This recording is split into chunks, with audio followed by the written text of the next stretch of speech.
yake sasa tutakwenda kupunguza demurrage charges, harama za meli kukaa pale zitapungua.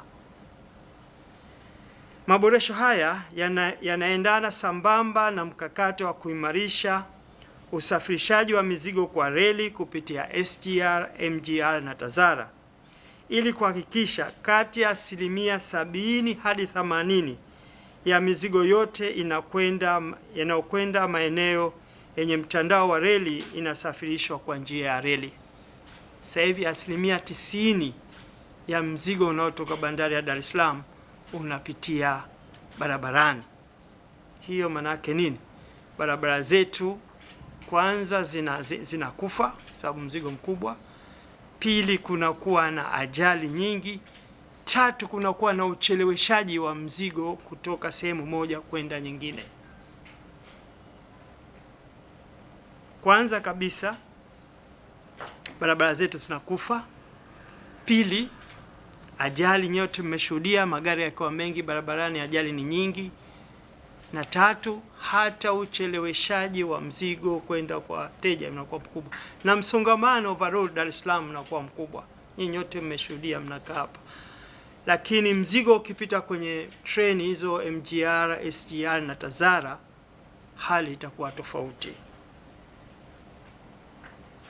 Ndugu wanahabari, sekta ya uchukuzi imeendelea kuwa mhimili muhimu wa uchumi wa taifa kwa kuchangia zaidi ya 40% ya mapato ya serikali kupitia kodi ya forodha, pamoja na kuingiza wastani wa dola za Kimarekani bilioni 2.48 kwa mwaka kama fedha kigeni kutokana na huduma za uchukuzi kwa nchi za jirani. Contribution ya sekta ya uchukuzi ni takriban bilioni 2.48 dola za Kimarekani. Aidha, sekta hii imezalisha ajira zaidi ya milioni 3 hususan katika sekta ndogo ya bandari. Ndugu wanahabari, natumia fursa hii kuasisitiza wadau wote wa sekta ya uchukuzi kiwemo TPA wa bandari, TASAC, TRC, wawekezaji binafsi na wamiliki wa malori kuendelea kushirikiana na serikali katika kuwekeza kwenye miundombinu ya kisasa na vifaa vya usafirishaji ili kuongeza kasi ya uondoshaji wa mizigo bandarini na kuongeza ushindani kwa taifa letu.